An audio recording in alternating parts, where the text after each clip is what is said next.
I find it interesting that in light of the violence in Charlottesville over the weekend, some of the criticism now has come back on the police for failing to keep the sides separated. Now, at some point, we have to grow up, don't we?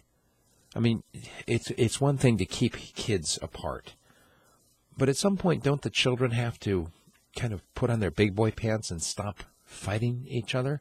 If they never learn to resolve their differences without coming to blows, then they're always going to require some authority figure, whether it's mommy or daddy, a school teacher, a policeman, to step in between them and stop them from hurting each other. And I think this is what we're seeing getting played out right now here on the national scene.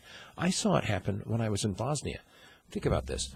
Over 20 years ago, when the international community stepped in and helped the Serbs, the Croats, and the Bosnian Muslims reach a peace agreement, basically they just said, just stop fighting and don't resolve anything on the ground. Don't actually make a border that makes sense to anybody. Just stop fighting and we'll step in and help you solve it. And the Dayton Peace Accords came in, and that was just an absolute mess.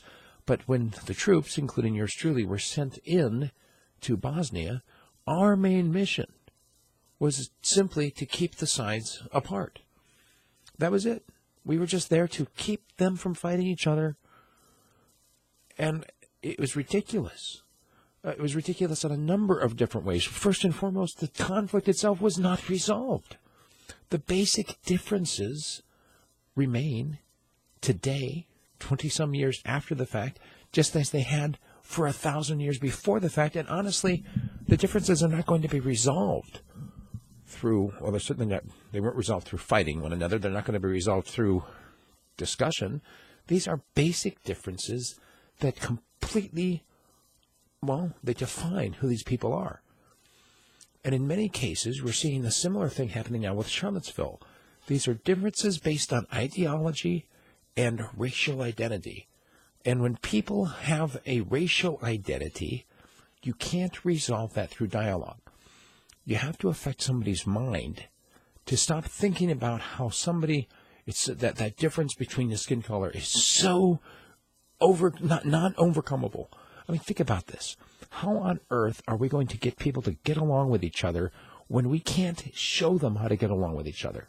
If all we can do is just say, stop fighting, without telling them why to stop fighting, without explaining and without helping them to reach some common ground in between, people don't have that common thread anymore of seeing value in their fellow man. And I'm not really sure where to go with this except to say just saying stop fighting is not going to resolve the difference. So, Charlottesville, I think we're going to see that repeated. I think we're going to see more violent outbreaks across the country, and I think a lot of it has to do with the fact that our leaders are not, so-called, are not doing anything to resolve any issues. All they're doing is making an appeal to authority, stepping in between and saying, stop fighting, and then, of course, they're getting criticized for not being able to stop the fighting. You want to engage me on the subject? Send me an email, steve@radiofreespeech.com.